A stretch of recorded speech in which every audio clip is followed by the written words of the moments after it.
Thanks so much for taking the time to chat. Do you want to both introduce yourselves real quick? Sure. My name is Cory Jamieson. I'm the CEO and co-founder of Barnstorm VFX. And my name's Lawson Deming. I am the CCO and co-founder of Barnstorm Visual Effects. Love it. And I was curious, I wouldn't mind this is usually what I ask every guest, but I'm also just fascinated always by the answers. But for both of you, what are your origins? Did you both want to get into some kind of creative career growing up, or how did you guys first get involved in visual effects? So my dad was in television news, and he also did some voiceover work and acting on the side and some directing on the side. And his dad was actually an actor who played a TV horror host named Sir Graves Ghastly in like the 70s through 80s in Detroit, Michigan. So it was like regional programming before I think like national programming, and Elvira killed the regional horror host scene. So growing up, when I said I wanted to make movies, my parents did not disown me the way that some people that I went to film school with said their parents did. When they said they wanted to do a creative career, it seemed like a normal and achievable thing. So I started doing filmmaking from an early age. We got cameras, and I did Saturday afternoon classes in addition to school. I started doing sort of self-teaching myself in 3D with a program called True Space when I was probably about 12 years old. And then after that, I did Lightwave. I studied photography in high school because I felt like, if I'm doing the CG thing, I should learn how photography works. I should learn the thing that I'm trying to imitate, right? And that got me really interested in filmmaking. And so I decided that I wanted to go to film school. I ended up, after high school, moving down to Los Angeles and going to USC and studying cinematography. And that sort of grew into the sort of weird amalgamation of skills and abilities that I have at this point. That's awesome. I love that. As Calgary True Space, wasn't it? I think the Calgary, yeah, that's correct. Yeah. I guess for you, Cory, I'll ping pong between the two of you, but I guess just to get caught up to there at least. For you, what's your whole background? Yeah, so I wanted to be a scientist when I was a kid, specifically a paleontologist. And so I was fascinated by dinosaurs, and that sort of led into science fiction and fantasy and things like that. And then in college, I actually studied science, environmental science specifically, and got a minor in chemistry. So I sort of went a little ways into the more hard academic sort of cold science realm. And then I was, fairly early on, like, this other stuff seems more fun, so a curiosity for animation and visual effects specifically sort of was always there. And I was always a big fan of movies and as a kid. So as I grew up and grew older, I sort of started teaching myself a few things here and there. I got a copy of Maya and started just doing some of the early online tutorials and checking that stuff out, and eventually made the move to LA. I don't want to say on a whim, but definitely taking a bit of a leap of faith. That's great. And I guess I'm just kind of curious, like, when did you guys both meet? Was it when you were working together, or when was that? Yeah, so we met on a show called Ugly Betty on ABC, if you recall. Yeah. This was maybe 2008, 2009. Lawson had been working as a visual effects artist for a couple of years. He can speak to that period, but we formed an in-house team there. He had been on a show called CSI New York, and I came from the visual effects department. I had started as a coordinator. Prior to that, I was a PA and sort of moved through that show's production pipeline, and then was coordinating visual effects.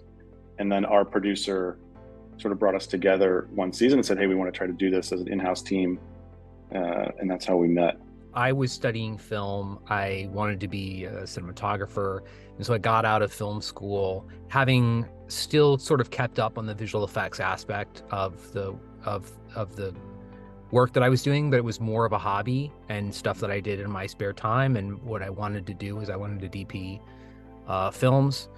And so I did out of school. And when I wasn't acting as a cinematographer, I was usually doing, a set lighting technician, a film electrician, essentially, or sometimes I gripped stuff. I did assistant camera. It was kind of like all these film school people came out of school and we were all working on each other's projects and getting gigs. And I did that for a few years out of film school. And when I wasn't DPing stuff, I really didn't enjoy being on set that much and working on projects, the long hours. It was all, it's all non-union stuff. It's like an 18-hour day, and then your check might bounce, if it's a fly-by-night music video or something like that. And I found that my friends were frequently asking me if I could do visual effects on stuff. And I would, shoot something, and then I would do a few visual effects on it. And everyone just needed more visual effects than they needed cinematography, essentially. So I sort of found that, sitting in an air-conditioned room and doing visual effects was the lesser of two evils, between being on set for long hours, and sort of fell in doing title sequences and some visual effects work for friends. Kind of one thing led to another, and then I ended up, a friend of mine who had gone to film school with basically said, "Hey, we need somebody else on CSI New York. Do you want to come in and be an in-house artist?" And I did that for a season, and then I got, Ugly Betty found me, the show, and I got connected by the producer there with Cory. I did some spec work for them just to, it was a very sort of transition heavy show, a lot of graphical elements and stuff. And they asked me what I could do, and I did some stuff, and they seemed to like it.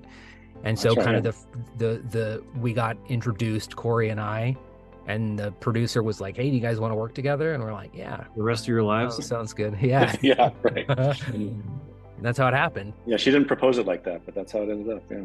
That's really cool. For you moving to LA, I was kind of curious, like, what was that like initially moving out there on a whim or not on a whim, landing first gigs, and just moving to LA can be this sort of intimidating, frightening experience. But I think it's also really important to sort of take that leap of faith and be like, look, this is something I care about, and I'm not going to necessarily live the rest of my life wondering whether or not if I had done it, it would have been cooler. And so I had worked as an environmental consultant for about a year and a half doing, I designed a chemical analysis plan for a food waste recycling project, which was cool, but at the same time, it wasn't that fun, And so there's always this sort of inkling of like, well, what can I get into? And a friend of mine had done a similar thing and moved to LA. He was actually, shortly before that, he was the youngest certified Avid instructor in the world.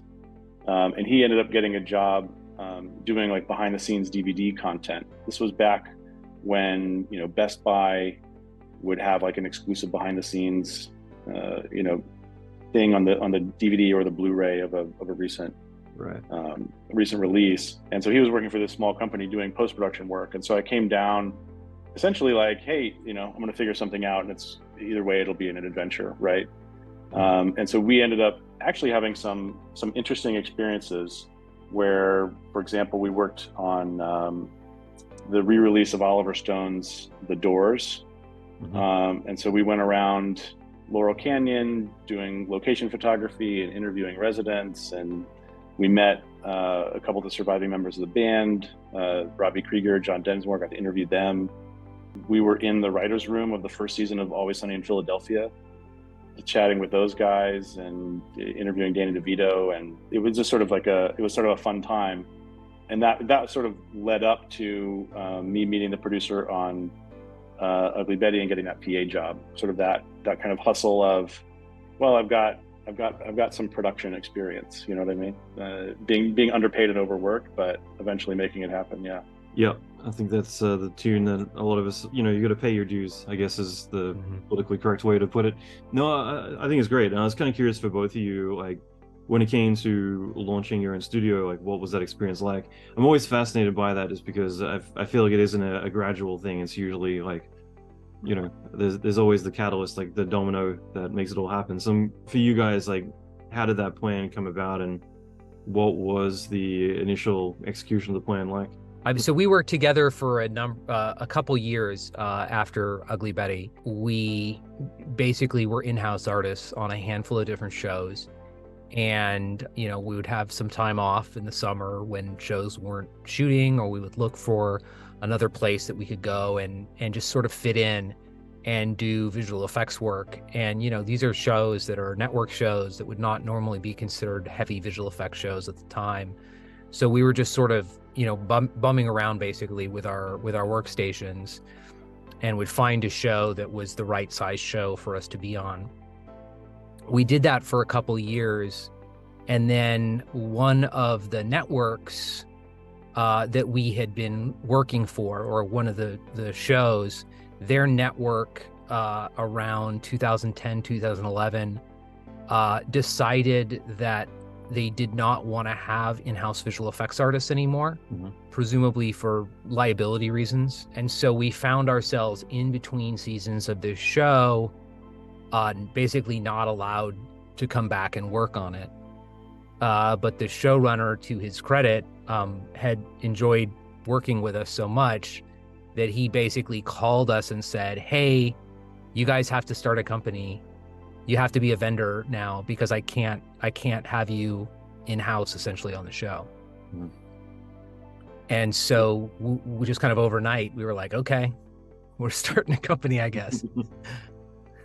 Yeah, and we had talked about that a little bit beforehand, because after we'd been on Ugly Betty, people disperse and go to new productions. And so we were always getting calls from some of our friends that had been on that show, where there was an editor or producer, saying, "Hey, can you do this thing for me or do that thing for me?" And on being on other shows, suddenly it's like, okay, we suddenly have like a job and then like 3 side jobs.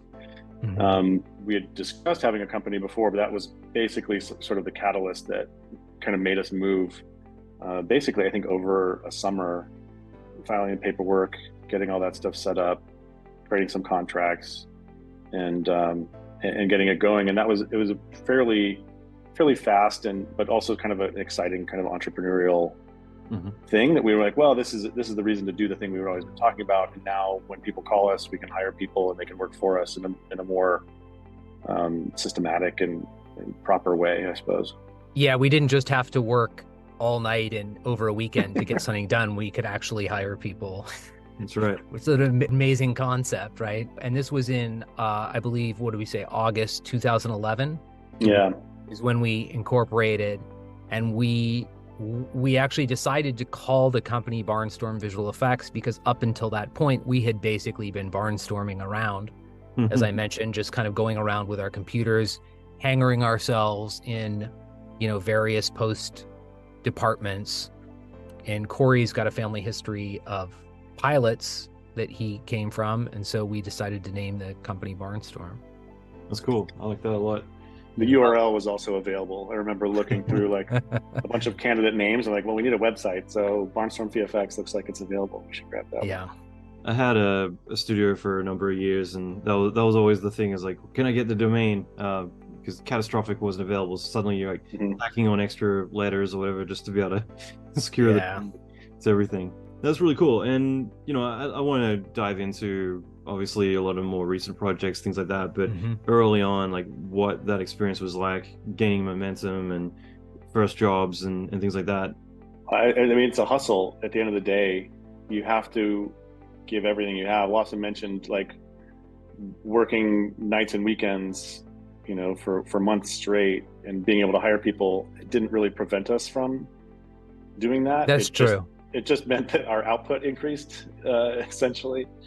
And I think the key thing is really, you think of visual effects as a very technical, software technology driven kind of a thing. And even though that's certainly a big aspect of it, ultimately it's still a relationship based and a people based service industry. And I think recognizing that that's true is a really important factor. And much of my, prior to visual effects and production, much of my experience prior to being in the science field was in sales. Like when I was in college, I sold knives. I sold like T-Mobile phones when I was in LA for a little while. So like having that kind of a mentality as well, I think actually really helps. I think there's a lot of artists in visual effects, and it's easy sometimes to forget that the person on the other side is a person too, if that makes sense, and serving them, I think is an important thing to be keeping in mind. Yeah, I think the combination of experience that we had, both again on the show side, right? So, Cory, you worked as a PA. I had been show side prior to that. I'd been on many movie sets. I knew the etiquette. And then being on Ugly Betty very early on, we were there in the room with the editors, with the directors, with the showrunner. And, you get a sense of what is the problem everyone is trying to solve, right? Like, how are they doing it? How can we fit into that? What are the right suggestions to make? What is the wrong thing to say, essentially, right? And I think as a young company that was, as Cory was mentioning, hustling to get projects and essentially competing with major visual effects studios, we kind of had to figure out what our angle was.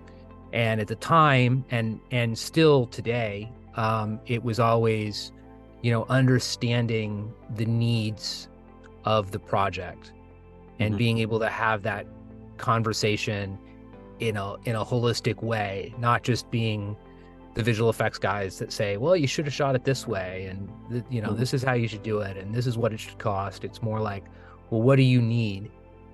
How can we help you achieve it? I'm just kind of curious what your thoughts are in terms of exactly what you said, like landing clients and landing their trust, because that's one thing that I've found over the years is I'll ask 1,000 questions in the beginning, but it's more about getting the director or the client, the showrunner, to start to think of the things that they haven't thought about yet. But it's more about doing that up front versus having to blindly navigate their disapprovals to get there later on. But I'm kind of curious for you guys, like in terms of gaining trust or building relationships with clients, and as you said, like your UVP being that you're going to really understand their needs and fulfill that on a higher level than just saying like, yeah, we do effects or we do this, we're great, give us your money. What's that typically look like for you guys? Like how do you put that into action with a lot of the clients and the experience that they have working with Barnstorm? They say about first impressions being the best impressions, right? I think that's one of the most major things that you can do is come out of the gate really strong, because if you're able to impress someone up front, they will be, frankly, a lot more open-minded and forgiving of mistakes that everybody makes, but mistakes later on, right?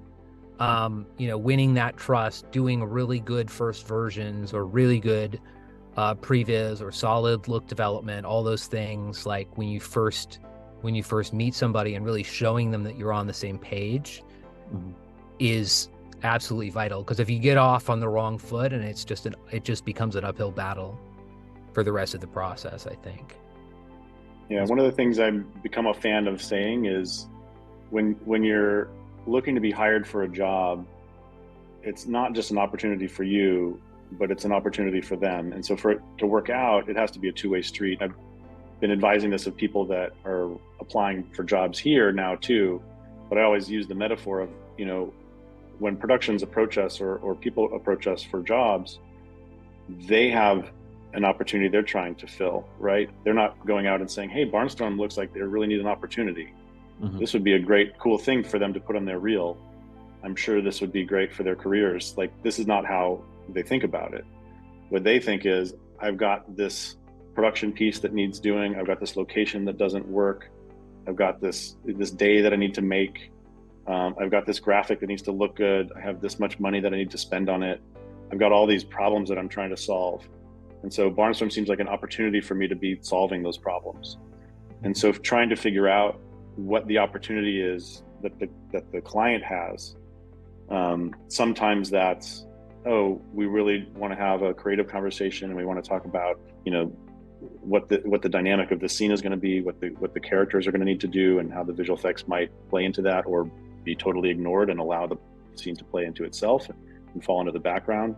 Or it might be like, hey, we're really up against it and we only have this limited budget to do this thing, especially when we were younger and smaller.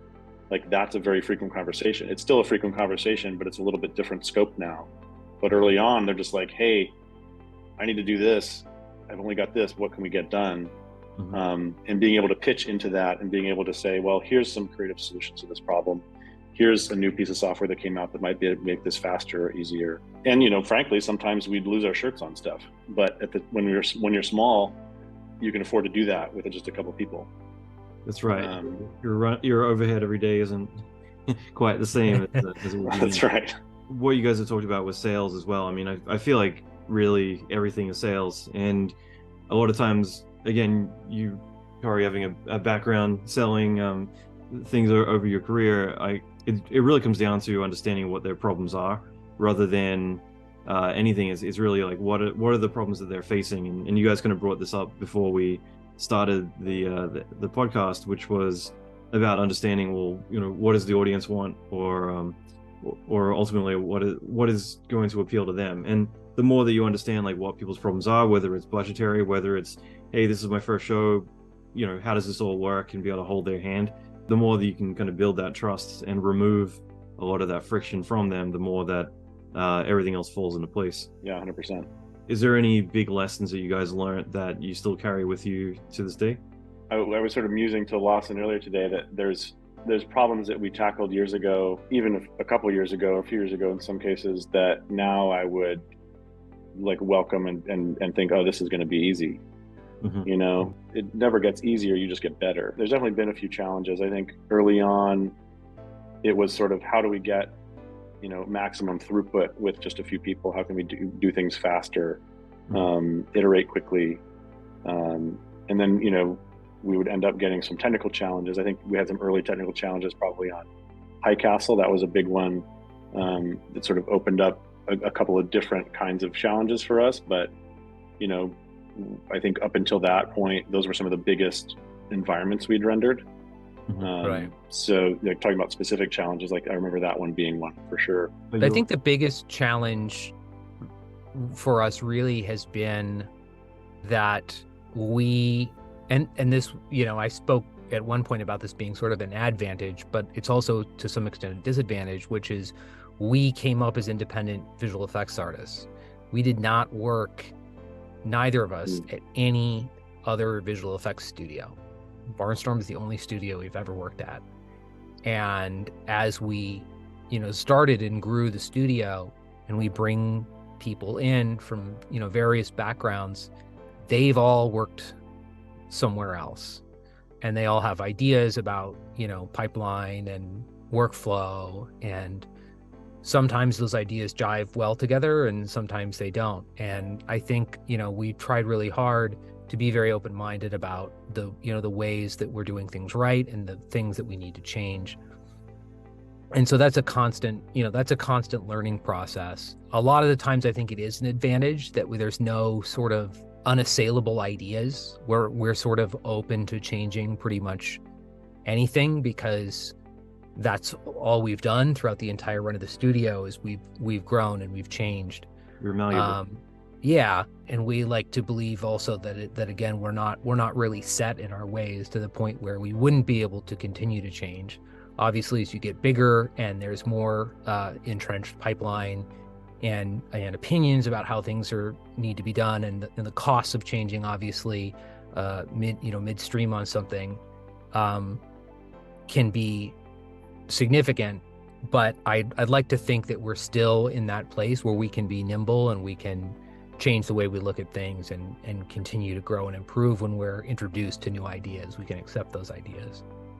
And also, I think it's worthwhile holding on to the things that just because ILM or whatever studio is doing it doesn't mean that we have to do it for a slew of different reasons. But right. So this is a conversation I had the other day with a studio owner where a new employee was kind of like, I come from this studio and we should be doing this, and this. And the crass part is me saying, well, we didn't let go of 200 people last month, so maybe right. It's the way that we're doing things. But you know, all jokes aside, I think that it is a common thing that when you start small, there's a lot of traits that you hold on to, but as you grow, you're kind of forced to let go a little bit. But at the same time, like, there is a lot of things that are working that you got to kind of prioritize, like what are the things that throughout the growing pains we want to hold on to, because like that is the heart of who you guys are. And so it's worthwhile kind of looking at certain things and deciding, well, you know, I'm not going to keep this one, I'm going to throw that away and stick with what has been working so far. Because you look at the climate of certain VFX studios thrive and other ones, you know, aren't able to you know, handle going through the storm, I guess. But the fact that you guys have, you know, there's obviously things you are doing right. So some of those times you probably got to turn away from some of the things that might make sense that bigger studios have got a bigger burn, and think more nimble or efficiently about the things that are working. That's been a defining characteristic of Barnstorm over the years. And honestly, I think that's maybe the defining characteristic of leadership in general, which is kind of knowing when to balance risk versus decisiveness, and understanding when a certain thing may pay off and when a certain thing is a risk. I think there's also kind of knowing when there's like a Rubicon moment of something, or like Amazon is fond of saying, like a two-way door or a one-way door. Mm-hmm. Being able to duck into an opportunity, sort of dip your toes in it a little bit, see if that's going to work or see if that's going to add efficiency, and then either double down on it if it's working or back off if it's not. I think that's been a really useful kind of mindset for us over the years, but it's definitely a challenge. And I think as we grow, I definitely see where inefficiencies can be added as a company gets larger. But I also see the value of having certain systems in place that when you're only a group of 10 people as a startup are a huge waste of time, right? And so finding when things are going to be the most valuable is, I think, part of the key. Yeah, layering in too much infrastructure earlier on is usually the death of most studios, whereas it's inevitable. You can't really handle everything in a spreadsheet or you know, yell across the room when half your team is over in Vancouver versus LA. So yeah. How did the infrastructure change internally as you grow from 10 people, let's say, to 30 or you know, however many? Do you find like at certain headcounts that you need to introduce, let's say on the art side, having leads underneath soups, or at a certain point having, let's say, an executive VFX supervisor versus, you know, one VFX soup that runs every project? Like, what's the infrastructure look like as it changes over time? Yeah, our goal has always been as flat as possible, but obviously you do have to introduce those layers. And I think the cutoff was really maybe around 50 or 60 people, where you start to need, hey, these are project specific people. Hey, these people report to these people. Versus just having a collection of people in what we would consider a department, right? No, yeah. For me, like I said, it's something that I'm always interested to see the difference. And there's been a lot of studios that over time I've looked at where it's like, yeah, 50 and then 150. Yeah, it's at a certain point, things just grow to a point where you need managers running managers, versus the back in the day when you know, we're going to lunch with all the artists and everyone knew each other and hung out together. It's, you know, I guess as part of growth is pretty normal, but it's always interesting to see how that gets handled. Yeah, it's a new challenge every day, I think.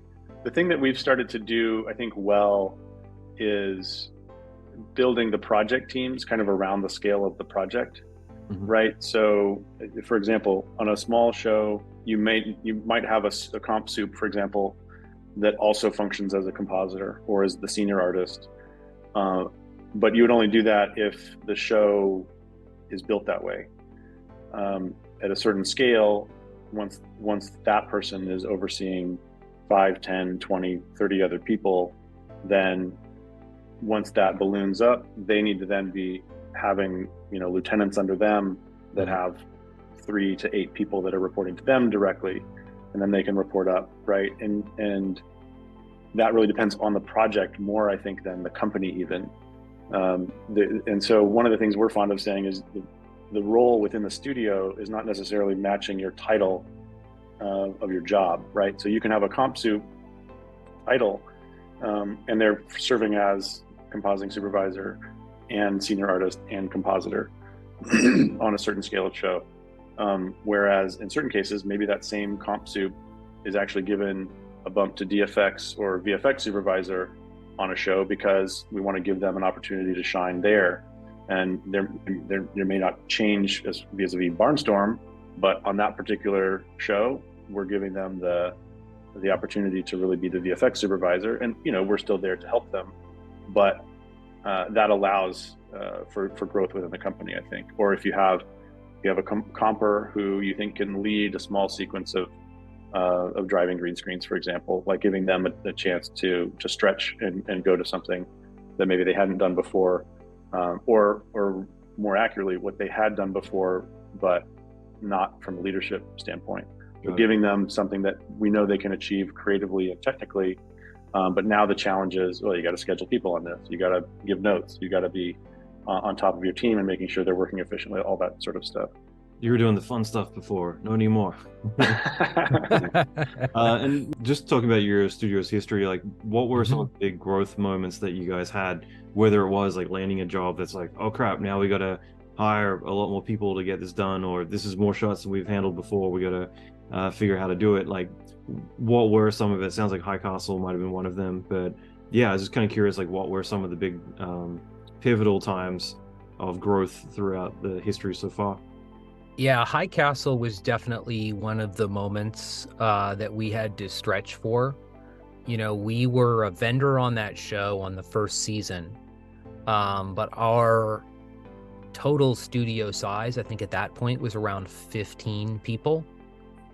And starting season 2, we got asked to be the main vendor, and I became the overall visual effects supervisor for the show. That was huge for us, I think. And we did some things that I think were absolutely crazy, based on the size of our studio. By the end of season 2, I think we were 25 or 30 people total, studio wide. And that was this first time we got nominated for an Emmy for our work in that show. And that was when we were a studio of like 30 people. And that was Amazon, right? Yeah, and that was on Amazon. And the needs of that show, it was CG, set extensions, crowd duplication, changing all history. all these kinds of things that we had never done before, but that were all like really exciting and really things that we could sink our teeth into. And so we just we grew a lot doing that. And the team that were very, green at the time are now some of the more senior people in the studio, that have gone through that experience and have all the battle scars to prove it. So that was a show that was really big. I think another show that we started before High Castle that I really enjoyed working on was Silicon Valley. We had a pretty good amount of creative freedom on, especially early on when the show was kind of still figuring itself out. The thing that was great about that show is the sort of trials and tribulations of the characters in the show in a tech startup very closely mirrored, some of the situations that we were dealing with from the standpoint of a visual effects studio, where, season 1 on that show, I think we probably were a studio of 6 or 8 people. And then season 2, we had grown. And then season 3, we had grown. And then in the show, they're, growing, and they're dealing with stuff like, oh, we need HR, we need a business plan.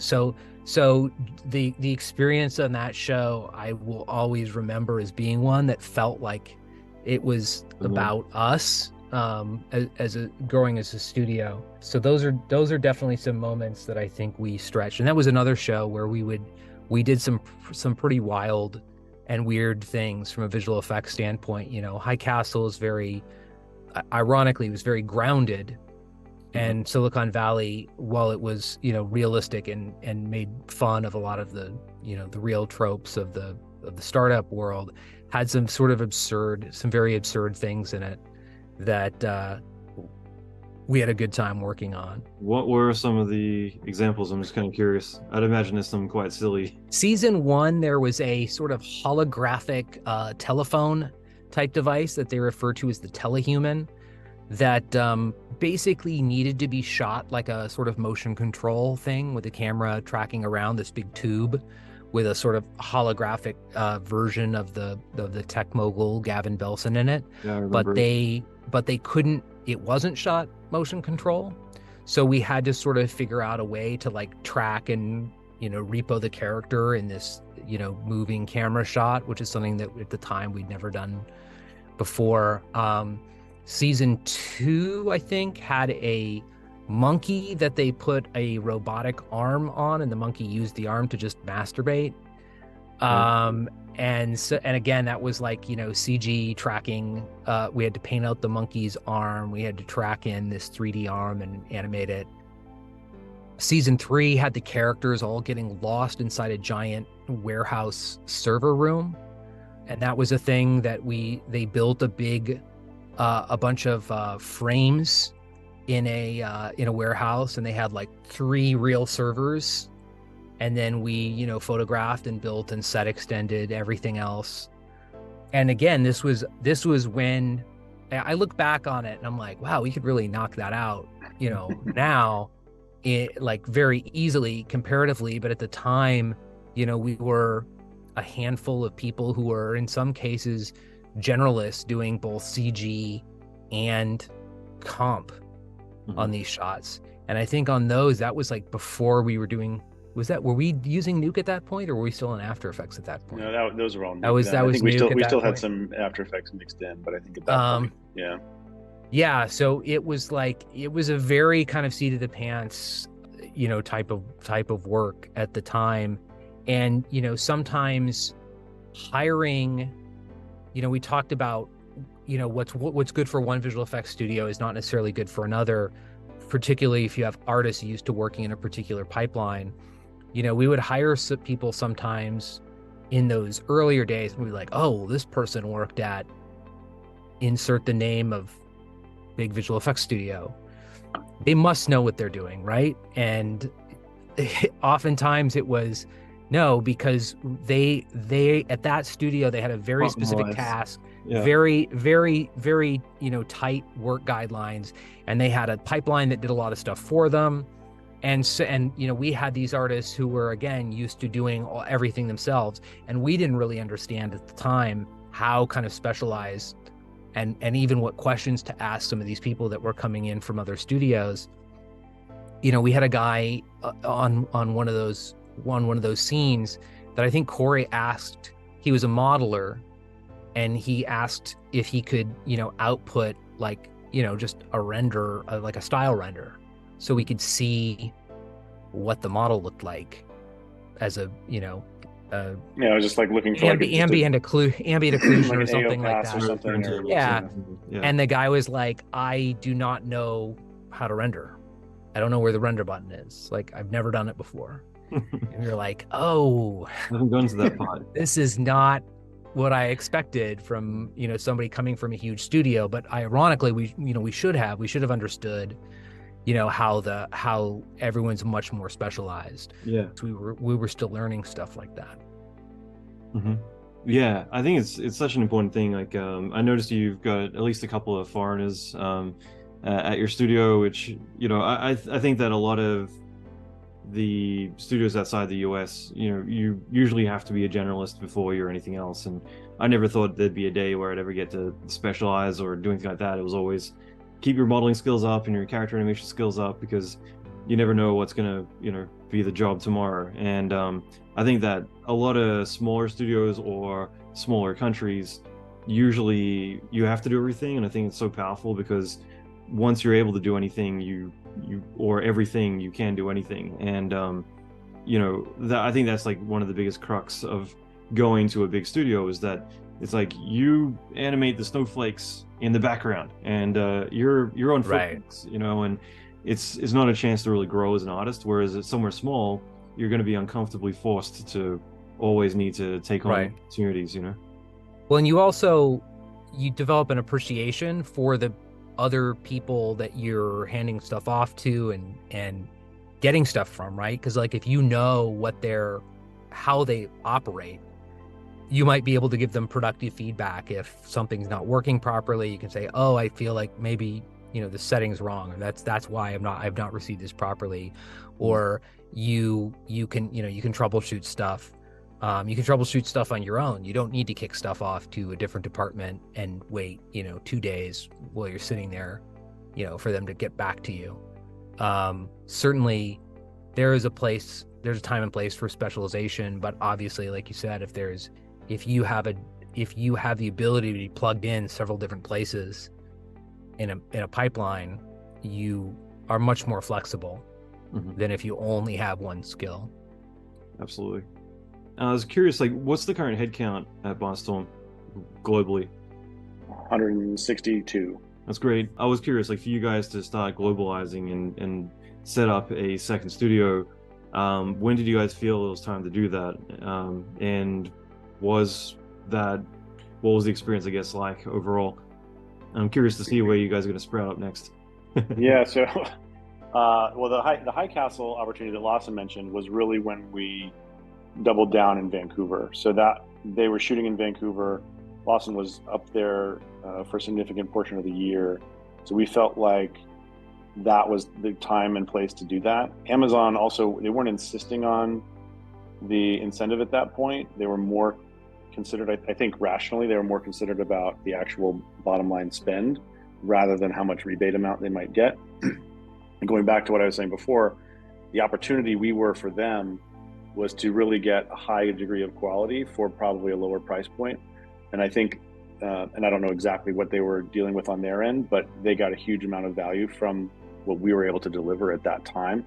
And really, I think that's another one of the things that made us successful, is really at any stage of the game, being able to deliver a level of quality that's just above what they might expect from what they're spending, right? That's really where value comes from anyway. And being able to have done that over the years is, I think, really what's kept us in the game. But to answer your question specifically, that allowed us sort of a seed in Vancouver to say, okay, well, we have a little team up there. We can look over them. We can make sure we're getting the right people. We can interact with them in a much more personal way. And we have a reason to be up there while we're starting this up. Because we didn't need to kick a certain amount of work to Vancouver, we were not forced to spool up a huge team overnight. Right. We could build it in a more organic way. And we got really lucky, actually. We found a couple of really good people. One of our current supervisors, Chun, we found from hydraulics. He had just come from there, and he was heading up the CG department. Greg Watkins was a friend of his, also from hydraulics, and he was heading up 2D. And we found a good producer, Paul Quinn, and we basically brought that kind of recipe together up there, which was, producer and creatives, and then those guys could help us build the team there. And they had some connections in the industry, so we were able to hire out from there, and really that's formed the foundation of the team up there. And that it's changed much since then, but that was kind of that confluence of opportunity and preparedness, where it's like, hey, here's a calculated risk we could take. We found some good people, and I think we were probably in sort of the nascent stage for 6 months, just meeting people, making sure we had the right fits of talent, make sure we had a space to put people in. And I used to joke, I was like, why does this one cost $1 million? When we started, it cost us like $1,000. But yeah, it's not simple. To answer your second question, which is, where are you guys thinking of potentially expanding to next? There's actually a lot of places that I think are good opportunities. There's many in Canada. I think both Toronto and Montreal are good. We're actually in a stage right now where we are sort of looking around to see, like, hey, what are the challenges for us right now from a competition standpoint? Obviously, tax incentives are a big thing in a lot of industries, but in visual effects in particular. So figuring out where we can maximize a tax incentive structure that's attractive for our clients, while also being able to have a solid base of creative and producerial talent at the same time. That's great. Just knowing that you both worn many hats, I thought it'd be fun to kind of talk a little bit about what is the typical role of a VFX producer, because again, I feel it's one of those things that a lot of people might find a bit ambiguous in terms of well, what do they do all day? Or even an EP, it's like, I just see him on the phone and have lunches. What's up with that? My EP. It's harder than it looks. Yeah. Yeah. But for a VFX producer, at least, do you want to talk a little bit about that, doing script breakdowns and pricing treatments? Yeah, so the producer role, I think it's similar to the film or TV show producer role as well, where essentially you're the gatekeeper of the budget and the schedule. And after you do it enough, you realize those are kind of the same, especially in a market like visual effects, where so much of your cost is labor. And I think a lot of people are surprised by that, because it seems like such a techno wizardry industry, but really the vast majority of your cost is going to be labor cost. And so managing your labor and your human resources is essentially what the job is. So you're looking at a script, you're going through and you're seeing like, hey, this is going to be a visual effects shot. Sometimes they call it out. Sometimes the client lets you know like, hey, that one location's not really working. We're going to need some help there. Oftentimes we like producers to go through that with a visual effects supervisor as well, or at least get an opinion from them as they're doing a breakdown. So you can talk about methodologies and things like that once you start to put prices to it. But generally what we're going to do is the producer is going to look at any given shot or sequence and say, well, what series of tasks is going to get us to the finish line on this? And they're looking at historical data, what they know about the industry, what they think the client expectations are, and they're kind of trying to balance how much time we can put into any given task, whether that's, a 3D track plus an environment build, plus the compositing to do that. Maybe there's some roto involved, maybe there's some paint involved, and sort of combining all those things, that's going to feed into not only a cost for the shot, but it's also going to feed into what the schedule might be, because you've already broken out sort of, okay, this is going to take this much time from these different people, or it could be the same person, but these different disciplines or these different tasks. And then you go through a whole script or a whole sequence or a bid package from a client that they send over, and that all aggregates into a whole number, a certain number of artist weeks or a certain number of artist days or artist hours. And you just try to put that into a calendar, and then you try to manage that once it becomes real, and then tweaking it as it goes along, because there's always going to be changes. Yeah, absolutely. I guess just while on the topic, and I won't ask for every single job role in the world, but same thing, like what would be the difference between, let's say, a VFX producer versus an executive producer? Similar to the VFX producer, but it's sort of a question of scale too, right? So I often function as an executive producer on many projects, which is where the producer would be reporting to me. We're talking about how the show is going, what the challenges are, what the good things are, how's the team performing. If you need to make changes, either swapping to other teams, hiring people to add headcount, or making changes if you have to make a difficult choice on somebody, making those choices together. And then also it's about relationship management. And that's a key part of it that I think particularly many young people don't necessarily understand to a certain degree or don't appreciate as much. And it goes back to the opportunity thing that I mentioned earlier, which is really about what's the role that the studio is filling for this client, and are we fulfilling that role? And so sometimes it's as simple as just checking in and saying, hey, how's the team performing? Anything I can be doing that would make it a better experience for you, for example. And as simple as that sounds, it's actually really hard to do well, because when they give you an answer that's not roses, then you have to take action in some form or another. And that could be talking to your team. It could be trying to either inspire them, train them, motivate them. It could be making a change in methodology. It could be proposing a change in personnel. Like, all these things are possible, but it's essentially about people management and relationship management at that point. That's great. For anyone who is looking to become a producer and go down that career path, what advice would you give for how they could get started, whether it's coordinator or any other kind of role? A friend of mine mentioned loving people that worked in service industries to hire into production roles. Like, they don't necessarily have to be that great of an artist, but she was like, yeah, like somebody who's like been a really high-end waiter, like I'd really like that person as a producer. Like, you need some technical skills, but as long as you see the show as a table that you're serving, mm-hmm. and making sure everyone's got what they need and everything is up to standard, and everybody's happy, and you're informing the kitchen what's going on, and I think it's an apt metaphor, and I think it's actually a good thing. So I oftentimes advise people to do, sales and service jobs are good prep for being a coordinator producer. Coordinator is much more data heavy, so getting familiar with spreadsheets and databases, and having a little bit of capacity to learn on the fly and being computer savvy, I think is super critical. But I think the most important thing is just finding a way in, just getting a foot in the door and being super available and super excited to be helpful in whatever way you can. And then letting your own, the predilections and idiosyncrasies kind of drive where you end up going. Because once you are there and you're experiencing things, you say, oh, I could be good at this, or I could enjoy this. And then putting in the work to make that a reality, I think, is the key.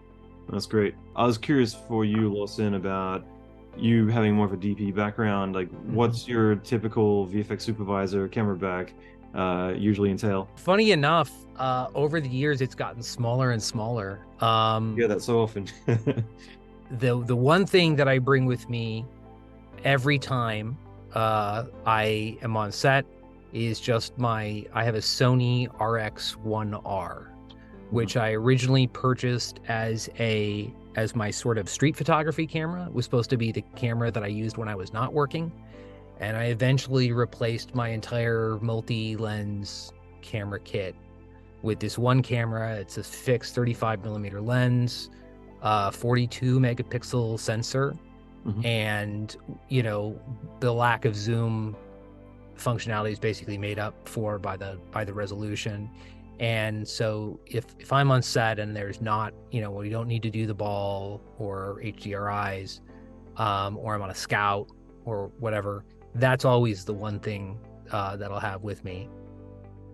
The one thing that I always wish I had with me, which I don't always bring, is a chair, because most of the time on set is spent just kind of waiting for your scene to never get shot. That's my sort of indispensable piece of kit. I mean, that and a phone at this point. I'm using my iPhone now to do LiDAR scanning of objects and sets. I use it for photo reference. I use it with Sunseeker for time of day. I will, pop up a map and take a picture of, if we're in an exterior location, I'll just take a picture off Google Maps and then I'll draw, notation on it, that or like an iPad. What are your go-to apps? I'm just curious. What are my go-to apps? Yeah. I oftentimes will just use like a Google Drive, document. I personally on set use ShotBot a decent amount to take camera data. You can export you can take references, take photos, put them all in one document, export them as a PDF. So that's one of the ones that I'll use, I think, mostly for taking data. Cool. Yeah, it's funny because you were mentioning before about working on set and having to wait around a lot and deciding to go into VFX, and I had to hold my tongue from saying, well, now you're really going to be waiting around quite a lot. But I found a really good picnic chair or something a few years back that's just like a single pole that extends out, and there's a few little things like that. It's just like, all right, now I'm good for the rest of my life. That is like the indispensable item. The show that I was on in Philadelphia, we got one of those big nylon, it's like a wagon essentially, like a soft-sided wagon that folds up, because I saw like a makeup person using one of those while we were sort of out on this very rough terrain. It had these big, chunky wheels, and I'm like, oh, that looks like a good idea. So we just went to Home Depot and grabbed one of those.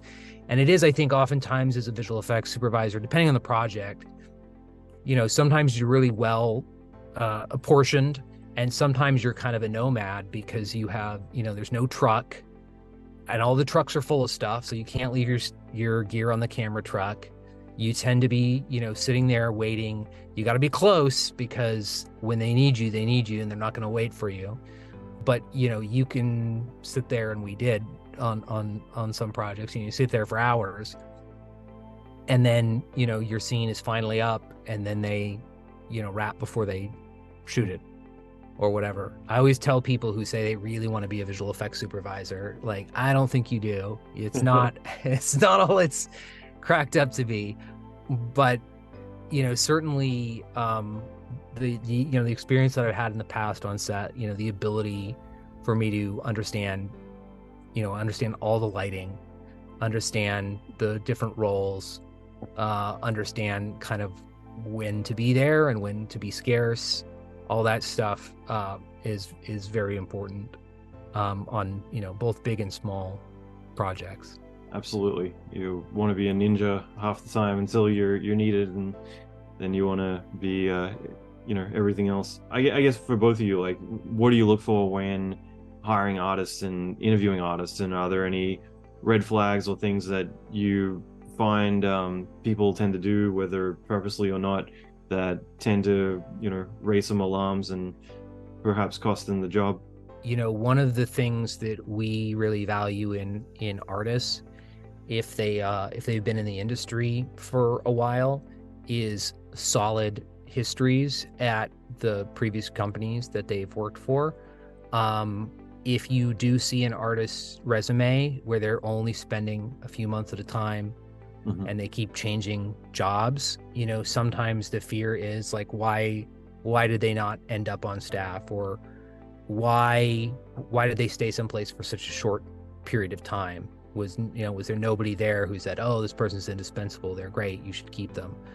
Obviously there are shows where a lot of the crewing of the show is project based.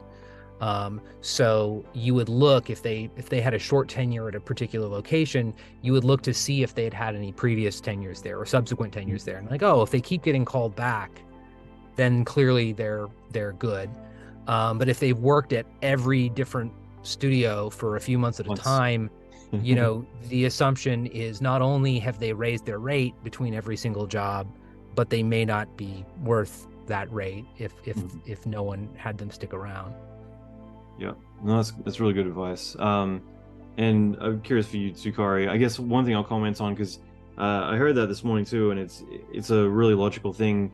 I'm always going to self-reflect, because I know a lot of my career I kind of loved jumping from one fire to another, and a lot of producers love me for that, because I'd usually be like, I like stress, give me the 9/11 jobs. But that's something that I quickly realized from a hiring perspective was that yeah, the repeat business I think is really a critical indicator, because otherwise, like, if you only work somewhere once, then why weren't you welcome back, or why didn't you go back? But if you kind of build that relationship with multiple vendors and you're kind of jumping back and forth, it's so critical to kind of look on that resume for, you know, the people coming back, to make sure that they were, I guess, welcome back, versus you know, everyone doing a stint at one place and never again, or anything like that. For you, Cory, I was kind of curious, like, what were your thoughts on that too? I think too, like, being able in a resume or in a LinkedIn profile, seeing progression, seeing like, oh, I was an artist, I was a lead, or I was a senior, I was a supervisor, or even just one level. You recognize that somebody saw value in this person, they had an opportunity for them, and they had them take it. Like, that's a really big indicator. And obviously that requires duration of stay at a place too. And I know visual effects can be a fairly freelance, kind of a gig economy sort of situation sometimes, but I also think people can value having a longer term stint somewhere too. And that usually means that people are going to be loyal, they're going to be invested in sort of the long haul, where if people are just coming for a short stay, then they tend to be less invested in the company, in their peers, etc., and it tends to be a little bit more transactional. I think that's less true for things like commercials, for example, where the project duration sort of insists on a certain sort of mentality and operating philosophy. But in general, I do agree with that. I think for new people, just having that sort of eager kind of helpfulness, and not being afraid of just getting in a little bit over your head. You want to get afraid of drowning, but you don't want to be afraid of swimming too hard, I guess. It's a good metaphor. One of the things we really look for in new people is how many personal projects have they done? How many independent, outside of school or an educational institution, have they sort of put together themselves? We were just actually talking to a couple of students last week, and many people have access to everything they need to produce something just on their own. They have just an iPhone, or if they're in an institution, usually there's a DSLR of some kind that they can grab. You can just go out and you could just film a super simple rotating camera move in a parking lot, and you can 3D track that. You can shoot an HDRI there. You can light it. You can render that, and you can comp it all just by yourself with just what you either know now or what you can glean from a few YouTube videos. And that sort of level of self-teaching is really indicative of someone who's going to kind of strive and be next level as they get up into the upper echelon of visual effects jobs. Right, and the sort of filmmaker's mindset you get from doing that, it's very different from the just like, oh, here, you give me the work and I do it, and it doesn't matter how long it takes me to do it. Versus the, oh, I have a self-imposed deadline. I got to finish this for a film festival or whatever. And every, hour that I haven't figured out how to do this shot or solve this problem is on me, essentially, right? Like getting that sort of attitude of ownership is very important. Every hour that you don't find the render button is going to cost you. Yeah. I guess the final question would just be around some of the recent work you guys did for Ant-Man Quantumania. Do you guys want to talk a little bit about your contributions on that and what that whole experience was like? Yeah, we did a handful of scenes for Quantumania. Namely, we did what I believe is referred to as the quantum blight dive. So at a certain point in the movie, Ant-Man has to dive into the core of the sort of swirling mass and continuously shrink himself to avoid being crushed. And the idea behind that space was this sort of just maw of broken glass particles that as he gets closer to the core transitions to like a liquid glass, almost like a lava lamp. And compared to a lot of the things that we work on that are very like realistic, very grounded, it's kind of like, well, what does microscopic globules of molten glass look like, right? Like how do you even begin to conceptualize this? And then once you've got an idea for how it's supposed to look and all the camera moves and the movement and making it feel sufficiently dangerous for the character, like how do you render it? How do you render a massive reflective and refractive environment?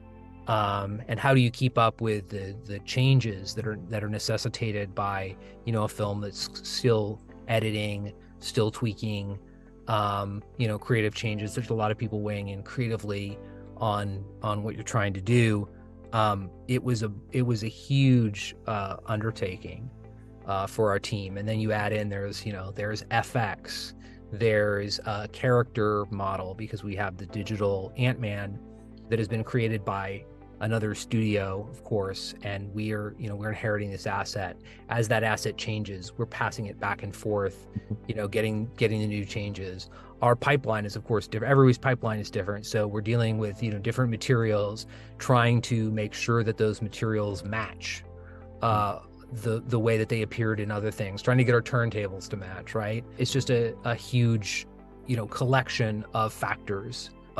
On top of all that, just trying to make it creatively interesting, forget all the technical stuff, like also trying to do the creative work of making it work was really complex. We did another sequence with this large flying creature that the characters are riding on. I believe is referred to as the trilobite, flying through this. I can't even describe it. This massive space with all these structures. They fly by a big sort of penal colony where the alien creatures that live in the quantum realm are being forced to work and mine stuff. And it was just, again, it was like, how do you even conceptualize this? How do you conceptualize like the scope of a microscopic space that is also sort of an alien space? So we did a bunch of previs and post-viz on that. We did a lot of material tests to try and understand, what the scale of things should be. We did a lot of, art direction, moving things around, all these pillars and stuff in the background, moving them around, repoing them to try and sell, the scale and the vastness of the space. And again, in something that there's no reference you can look at. There's no real world comparison. So trying to use anything that we could ground ourselves in terms of texture, in terms of like recognizable kind of human scale elements, things like, doors or railings or like all those little touch points that you would get to understand what the size of something is, and just many revisions and variations to try and get there. It was a really fun project to work on. It was different than a lot of the stuff that we did. But I'm really proud of how the team came together to make it happen. That's awesome. That's really cool. I've yet to see the film, but it's on my to-do list. Once I get a life back, I'm trying to deliver a show and prepping to VFX Soup, another movie that's coming up. So I had my first weekend this weekend and I slept the entire time. But I've got a long array of films I'm going to be catching up on soon. And yeah, honestly, it's been really great to catch up with you guys and get to hear a lot of the insights inside of Barnstorm. Where can people go to find out more about both of you as well as your studio, especially if they want to send their reel, or anything else in between? BarnstormVFX.com. We should have a job sections there, so you can see what we're currently hiring for. And if you're a new grad, you can send an email to newgrads@barnstormvfx.com. And we'll be looking for interns in the fall. So if you guys are interested in joining, definitely send an email there, put a link to your reel and a resume and a little bit about yourself. That'd be good. Yeah, and I would say for everybody, even if on our website it doesn't say that we're hiring for a particular position, if you send your info in, you never know. We could start a project or receive a project tomorrow that we need to hire particular job position for. So if we've already got a person in our database, even if we don't need to hire for that right now, we will in the future. I can almost guarantee it. That's a really good point too. I think people get deterred if it's like, oh, they don't have my specific job role on the thing, but it's also that people hire fast, so when you need someone, you need them that day. It's not like 6 months from now we're going to look for some character animation. It's usually like, right, we need a character animated today, like, does anyone know anyone? And usually it's as simple as that. So yeah, I'm glad you mentioned that. Yeah, and our HR and recruiting team is just always updating our database of people that have either applied or have worked for us. And if we need somebody to fulfill a role, we might blast that mailing list. So if you just are on it, then you'll be able to see that as soon as updates happen. Well, again, I appreciate your time, both Cory, Lawson. This has been really awesome. I tried not to make that rhyme, fail, but this has been really great. So I appreciate your time. Absolutely. Thanks for spending the time, Allan. It's good to see you. Thanks very much. Yeah.